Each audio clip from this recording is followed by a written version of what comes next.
1996 के अंदर चौधरी बंसीलाल की सरकार आ गई थी और मैं उनके काफ़ी निकट था। दिलबाग ने मेरे से कहा जी गांव में डिग्गी बनवाने के लिए ज़मीन चाहिए और डिग्गी की ज़मीन हमारे पास है, डिग्गी चाहिए।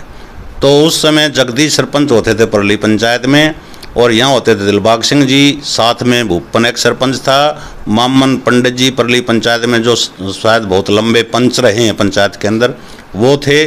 और आपके जो BARM स्कूल वाले थे, इनके पास जीप होती थी। इनका एक भाई मिलिट्री में लगा हुआ है ब्रह्म, वो उसका ड्राइवर था उस टाइम पे, लगा नहीं था या छुट्टी आया हुआ था, मैं था।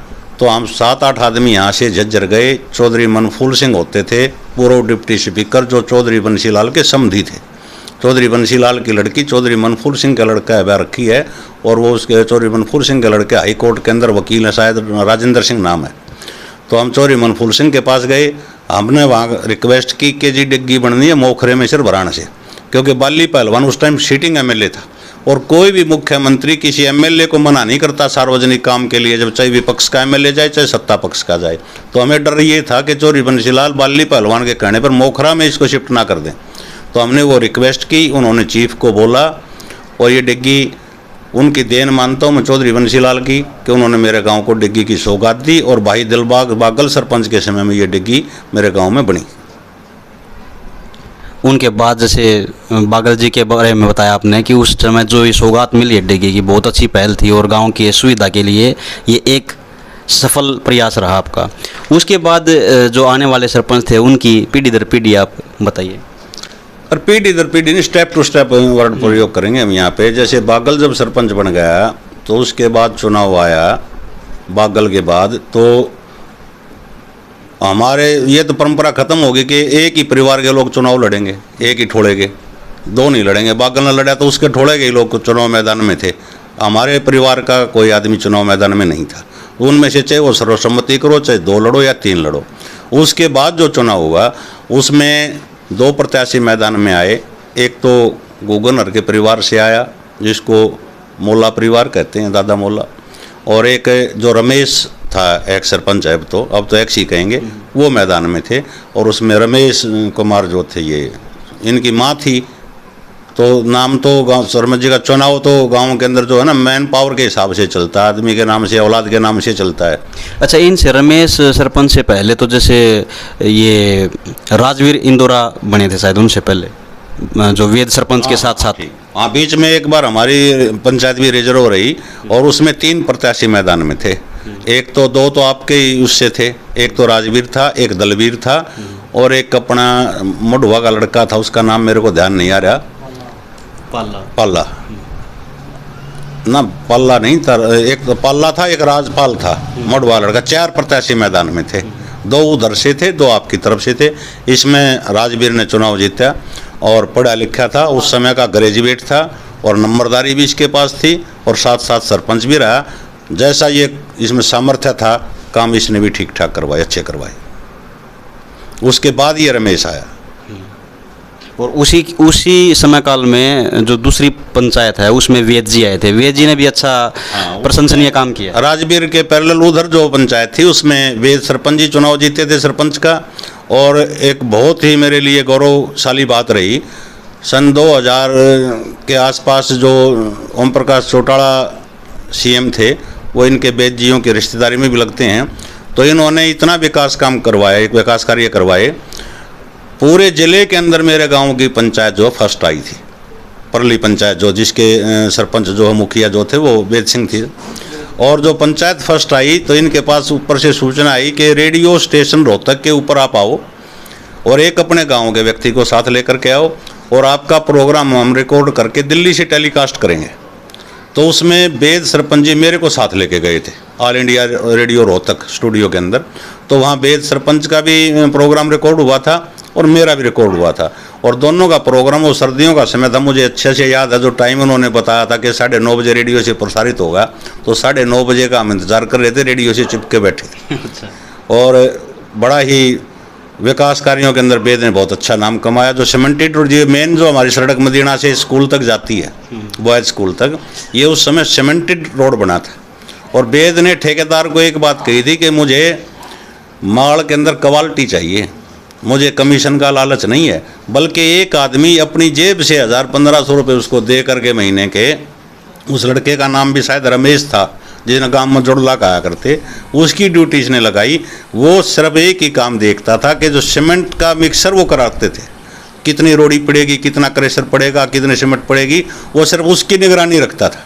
प्रशंसनीय काम है ये निगरानी का भी। बहुत ही प्रशंसनीय है, यानी कि उसने कंप्रोमाइज़ नहीं किया कि मुझे क्वालिटी चाहिए, और वो सीमेंटेड सड़क इन्होंने बनवाई। तो ईमानदारी के रूप में तो हम उसको कह ही सकते हैं कि बहुत अच्छी शुरुआत मैंने पंचायत स्तर पर अपने गांव में देखी, और वही पंचायत पूरे जिले के अंदर प्रथम आई। और जिसका ऑल इंडिया रेडियो दिल्ली से जिसका प्रसारण हुआ, जो समूचे देश ने सुना, उस समय तो ना तो मोबाइल होते थे, दूरदर्शन के नाम पर, टेलीविज़न के नाम पर केवल दूरदर्शन होता था, तो रेडियो के लोग बहुत बड़े फॉलोवर थे। रेडियो का सबसे बड़ा सुख ये था, आदमी हाथ में पकड़ के चाहे खेत में ले जाओ, चाहे बाहर घूमने जा रहे हो तो सुनते जाओ। टीवी को तो आप नहीं ले जा सकते, ये मोबाइल को आप देखते देखते चलोगे तो आप गिर जाओगे, आप चल नहीं सकते। ये केवल जैसे जो सड़क का निर्माण हुआ, ये केवल इस तरह से प्रशंसनीय है क्योंकि मेरी भी स्कूल की मेमोरी है उस टाइम पे, जब मैं गांव के इस पार से मदीना साइड से और पूरा गांव क्रॉस करके स्कूल में जाते थे ना, तो जो टीचर स्टाफ होता था वो भी बहुत परेशान होता था, क्योंकि यहाँ पर जो घुटनों तक की मड रहता था, पानी भरा रहता था। तो उस समय में इतनी दिक्कतों में वो सड़क का निर्माण हुआ था, जो बिल्कुल एक ये लगा लो कि नरक से सड़क की तरफ लेके आए थे। तो बहुत प्रशंसनीय काम था ये तो वेद जी का। और उसके बाद वेद जी के बाद उधर सरपंच बने अजीत ही वेद के खिलाफ चुनाव लड़े थे, वो हार गए थे। लेकिन अगली बार जो चुनाव हुआ उसमें अजीत सरपंच बनने में कामयाब रहे थे। लेकिन बाकी बारकियों का काम तो उनका देखो, दूसरी पंचायत पड़ती है, मुझे नहीं पता कितना बजट लाए, कितना क्या क्या काम करवाए। अपनी पंचायत का तो मुझे बारीकी से पता है। अजीत के समय में इस साइड में रमेश, इस तरफ रमेश थे, और काफ़ी बजट इनको उस टाइम पे मिला था, क्योंकि ऊपर से जो है ना सत्ता परिवर्तन होकर के भूपेंद्र सिंह हुड्डा जी प्रदेश के चीफ मिनिस्टर बन गए थे। और ये सीधी सी बात होती है, जिस इलाके का, जिस जिले का चीफ मिनिस्टर होता है, तो वहाँ पंचायत के विकास कार्यों के लिए तिजोरी के ताले खोल दिए जाते हैं। तो काफ़ी मात्रा में पंचायत फंड यहाँ आया और दोनों ने मिलजुल करके अच्छे काम किए।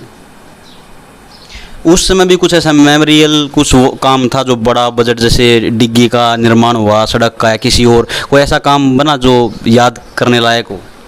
नहीं, ऐसा तो नहीं। देखो क्या होता है इसमें, जो ठीक मेन काम होता है ना, उसमें राजनीति हिंदुस्तान के अंदर इतनी हैवी है, वो छोटे आदमी को क्रेडिट नहीं जाने देंगे उसका। जैसे गलियाँ बनी हमारी बटोड़ों की गलियाँ, पलाटों की गलियाँ भी पक्की हो गई। ये देखें तो क्रेडिट सरपंच को भी है, क्योंकि डिमांड तो पंचायत ही रखती है। और देखें तो क्रेडिट जो है स्थानीय विधायक को भी है कि भाई पास तो आगे तो वही भेजता है। और देखें तो सबसे प्रमुख भूमिका जो है वो दीपेंद्र जी इतने पॉपुलर जनता के अंदर एमपी साहब का भी है, क्योंकि एज ए डिप्टी सीएम के रूप में तो पूरे जिले को वही देख रहे थे। और सबसे ज़्यादा योगदान तो बजट खजाने की चाबी तो हुड्डा साहब के पास थी, सीनियर हुड्डा साहब के पास, तो पैसा तो वो रिलीज करते थे। तो इसका क्रेडिट मैं सभी को दूंगा, सरपंचों को भी दूंगा। ना तो ऐसे ऐसे गाँव हैं जिन गाँव की मेन गलियाँ कच्ची पड़ी हैं, बहुत से गांव मैंने देखे हैं। आज तो चलो ये दौर दूसरा आ गया, अब तो ये चीज़ गौण सी होगी, लेकिन वो समय ऐसा था। मेरा गांव ऐसा इलाका रहा है मैम चौबीसी, जहाँ से हर गांव को अगर 5 रास्ते हैं तो पांचों तरफ से सड़कों से जोड़ा गया था। कब? 1987 के अंदर। और हरियाणा के अंदर ऐसे गांव भी हैं जहाँ आज तक सड़क नहीं है, एक सड़क का छोटी सी टुकड़ा जोड़ दिया, अगर 4 रास्ते उसके और हैं तो किसी भी रोड नहीं है। लेकिन वो क्यों बना? कि उस टाइम भी सत्ता की चाबी मैम चौबीसी के पास थी। चौधरी देवीलाल जी यहाँ से चीफ मिनिस्टर बने। आपका खरकड़ा से तीतरी वाला रोड तब बना, आपका अजाय वाला रोड तब बना, आपका महम वाला रोड तब बना। ना तो हमारे कच्चे रोडे पड़े थे गंगा तीतरी तक, महम की सड़क वहाँ आके ख़त्म हो जाती थी।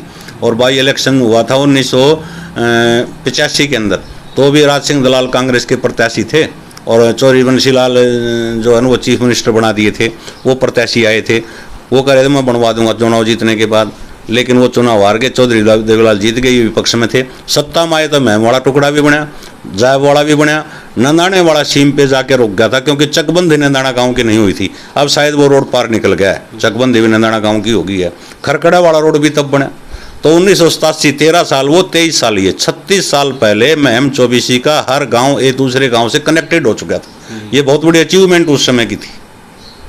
और उसके बाद तो जो फिर बीच में 10 साल जैसे भूपेंद्र हुड्डा जी आए, तो उसमें तो सरपंच भी अपने आप को एमएलए के बराबर मान के चलते थे, और एमएलए अपने आप को सीएम मान करके चलते थे, सीएम सुपर सीएम थे ही। मतलब बजट का फरमार हो गया था उस टाइम पे, और सही बात है ये। तो जैसे रमेश जी के बाद में मैं वही सिलसिला फिर से दोहराऊंगा, जो इतिहास में जिन्होंने अपना कदम दिया है, अपना जो महत्व दिया है, तो रमेश जी के बाद में फिर अगला सरपंच पद किसके लिए गया? अगला सरपंच गया वजीर के पास। और रमेश के पंचायत में दूसरी पंचायत में गया ये पंडित जी के पास ना, पंडित जी बाद में आया, उससे पहले आया कप्पे सरपंच, कप्तान। हाँ, कप्पे के पास। हाँ, उधर इधर वजीर था, उधर कप्पे था। तो वजीर के समय में ऐसा हुआ, जब वजीर सरपंच बना तो यही पैरेलल सरकार फिर वही थी, तो बजट की भरमार फिर भी रही, समूथली काम चले, कोई विकास कार्य जिस गांव के थे उसमें कहीं रुकावट नहीं आई। समूथ काम जैसे गलियों का ही, पानी का और है, वो सारे के सारे काम सुचारू रूप से चलते रहे, कहीं रोड़ा नहीं बना, क्योंकि बजट के हिसाब से सब कुछ होता है। तो बजट में ऊपर फिर हुड्डा साहब चीफ मिनिस्टर रिपीट कर गए, सीटिंग एमएलए दांगी साहब थे, ये भी रिपीट कर गए। सरपंच ही तो चेंज हुए, एमएलए वही, सीएम वही, एमपी वही। तो वो आदमी टच, अगर कोई नाराज भी था इस पार्टी से नहीं जुड़ा हुआ था, वो सत्ता में आने के बाद ऑटोमेटिकली जो वो सरकार के साथ जुड़ गया, कोई भी पंचायत प्रतिनिधि था, और उसका फिर विकास कार्यों का उसको फायदा भी मिला, काम स्मूथली चलते रहे। एक बार कहने की जरूरत होती थी, तुरंत पैसा रिलीज हो जाता था। तो वजीर सरपंच के बाद में फिर यहाँ से जोगेंद्र राठी और उधर से पंडित जी। हाँ, वजीर के बाद उधर से पंडित जी बने, और इस तरफ से जोगेंद्र राठी लीला ये सरपंच बने। अब इन्होंने भी कुछ काम ठीक किए। इसने जैसे एक तो हमारे पास ये अस्पताल के साथ वाली जो ज़मीन है, इसके अंदर जैसे आंगनबाड़ी केंद्र बनवाया, और उससे पहली सरकार में उस प्रयास में ये भी हुआ ना, वो हमारा पशु औषधालय की बिल्डिंग खराब हो गई थी, वो भी दोबारा बनी। और इस सरकार के अंदर आप देखोगे तो हमारा लड़कों का स्कूल दोबारा बिल्कुल नई बिल्डिंग बनी, काफ़ी अच्छा बजट उसके ऊपर लगा, बड़ी अच्छी बिल्डिंग बनी हुई है ये तो। और जैसे पानी के लिए एक पानी की लाइन भी दब गई। की समस्या तो देखो मेरे गांव की बहुत पुरानी रही है। नहीं, फिर भी नहर से लेके और जो ड्रेन पिट है, इसका पानी का जो पिट है, वहाँ तक की पूरी लाइन नई दबा के लेके आए थे, ये भी एक अच्छा। हाँ, तो नई लेके आए थे। उससे पहले तो पानी की बड़ी समस्या रही, कोई प्राइवेट कनेक्शन हुए थे मेरे गाँव के अंदर, शायद आप कोई याद नहीं होगी, वो बात है सन 2000 के आसपास की। उनमें 2,500, 3,000, 3,500 रुपये सिक्योरिटी पर घर से लेकर के किसी ने पाइप ट्यूबवेल लगाया था रज भाई के साथ खरकड़ा की तरफ से, और मीठा पानी था। 2 बार सप्लाई पहले आती थी, फिर 1 बार की गई, फिर कोई बिल उसके पेंडिंग रह गए कुछ साल के बाद, फिर वो अपना ऐसे कैसे भाग गया, फिर वो गाँव वालों ने उसको चलाया। चलो अभी ये लाइन दब के आई है तो बड़ी अच्छी बात है, इसका मतलब काम मेरा आगे की तरफ बढ़ रहा है, और सरपंच जो है अपने कर्तव्य का पालन निष्ठापूर्वक कर रहे हैं, तो ये अच्छी बात है। कोरोना काल की वजह से इनका 5 वर्ष ये जो योजना होती है वो 5 की बजाय 7 साल में गई थी। तो 7 साल में उस कोरोना टाइम में भी कुछ गाँव को फ़ायदा हुआ उसका बजट से संबंधित, या फिर नहीं, उसमें तो क्या हुआ था, जब इनका 5 साल का कार्यकाल पूरा होगा तो वो एक मजबूरी के अंदर चुनाव पेंडिंग रह गया। तो कई जगह तो ऐसा भी हुआ था, इनके थैले जमा करवा लिए गए थे, इनको बजट रिलीज नहीं किया गया था। उनको ये कहा गया था कि भाई अधिकारी लोग जो हैं, जैसे BDO या है, काम वो करेंगे, आप तो निरीक्षक का काम करोगे, उनके साथ रहोगे, एज ए कोऑर्डिनेटर के रूप में रहोगे। तो फुल फ्लैश पावर इनको कोरोना काल में, जो इनका 5 साल के बाद का जो कार्यकाल था, फुल फ्लैश पावर इनको नहीं थी। तो ये गति जो योजना थी उसमें जोगेंद्र राठी थे जिसके समय में ये चीज़ हुई। उसके बाद में अब इलेक्शन हुए हैं, करीबन 6-7 महीने हुए हैं, तो दूसरी पंचायत से जो सरपंच पद के दावेदार थे और जो विजेता रहे, और इस पंचायत के कौन रहे? इस पंचायत में जो विजयी रहा वो है मोनू लड़का है, नौजवान है, और उसको भाई जीत की बधाई देते हैं कि जो जीता वही सिकंदर। ये एक खेल है, इस खेल में 2 आदमी अगर खड़े हैं तो चाहे 4 खड़े हैं चाहे 2 खड़े हैं, एक को विनर होना है, बाकी तो रनर रहते हैं, और प्रजातंत्र में रनर की काउंटिंग नहीं होती। तो यहाँ से मोनू सरपंच चुने गए हैं। दोनों प्रत्याशी अच्छे थे, दूसरा नफे सिंह था, वो भी अच्छा था, बहुत ही क्लोज मार्जिन से वो चुनाव जीते, तो उनको जीत की बहुत बहुत बधाई, और उम्मीद करते हैं कि वो भी अच्छा काम करेंगे। और दूसरी पंचायत से? दूसरी पंचायत में जो सरपंच बने हैं दलवीर सिंह, एक उनके परिवार से जो महिला थी उर्मिला, हाँ, जो महिला है तो दलबीर के नाम पे वोट पड़ी है कि वह दलबीर चुनाव लड़ रहा है। उन्होंने अपने भाई की मिसेज को चुनाव मैदान में उतारा था। तो उसमें एक उम्मीद हम करते हैं, पहली बात तो दलबीर सिंह जो है वो राजनीतिक रूप से जुड़े हुए हैं, जेजेपी पार्टी के जो जिलाध्यक्ष हैं, सबसे बड़ा प्लस पॉइंट है। दूसरा, पारिवारिक पृष्ठभूमि हम देखेंगे तो गांव के बड़े जमींदार हैं, साधन संपन्न हैं, बाहर उठ बैठ ज़्यादा है, घूमने फिरने वाले हैं। तो कोई भी समस्या मेरे हिसाब में बड़े लेवल की आएगी या छोटे लेवल की आएगी तो मैं उनको उसको सुलझाने में और विकास कार्य करवाने में मैं सक्षम मानता हूँ। बाकी वो देखो कैसा कर पाएंगे कैसा नहीं कर पाएंगे, आकलन तो बाद में होता है, लेकिन पहले तो जो भी आदमी एक उम्मीद की जाती है कि पहले से बेहतर हो, और उम्मीद है कि पहले से बेहतर होगा। बहुत खूब। जो मेरे गांव के बारे में, क्योंकि हमारी जो जन्मभूमि वही एक है और बहुत अरसे बिताए हैं, लोगों से परिचित हैं और जो इतिहास बताया है, तो मैं आशा करूंगा कि आपको भी इसका बहुत भरपूर इसकी नॉलेज मिली होगी कि जो कदम ताल कदम जो योजनाएं आई हैं उनमें विनर कौन रहे हैं और कौन कौन सरपंच विजेता रहे हैं, कैसा कैसा काम किया है। तो ये जो बहुत गहरी मंथन जो किया है, सार्थक विचार, सटीक जवाब और पूरा जीवन का जो अनुभव जो मक्खन निकाल के दिया है, बहुत ही महत्वपूर्ण है। और इतना कीमती समय देने के लिए मैं आपको फिर से आपका धन्यवाद करूंगा, शुक्रिया अदा करना चाहूँगा। बहुत बहुत धन्यवाद। देखो, धन्यवाद की तो मैं आपका करता हूँ। मेरा तो गांव है और गांव के लिए कोई आदमी छोटा मोटा प्रयास करता है तो वो कोई एहसान नहीं होता। मेरा तो सौभाग्य है यार, मैं तो रूटीन में बल्कि 15-20 दिन में गांव में चक्कर लगाता हूं। अब की बार थोड़ा सा लेट हूं, तो इसके मैं तो आपका धन्यवाद करता हूं कि इस मुहिम को आप आगे बढ़ाएं। आप एक मीडिया एक माध्यम होती है, जनता के बीच का भी, अधिकारियों के बीच का भी। तो एक तरह से हमारे जो पंच प्रतिनिधि हैं या सरपंच हैं और जनता है, आप उसके बीच की कड़ी हो। जनता के विचार आप पंचायत के समक्ष रखोगे तो दोनों पंचायतें बड़ी अच्छी हैं और दोनों सरपंच भी आपकी बात को मानेंगे, उन तक ये आवाज़ जाएगी। तो एक सार्थक परिणाम और सकारात्मक परिणाम मैं मानता हूँ कि इस हमारे वार्तालाप का निकलेगा।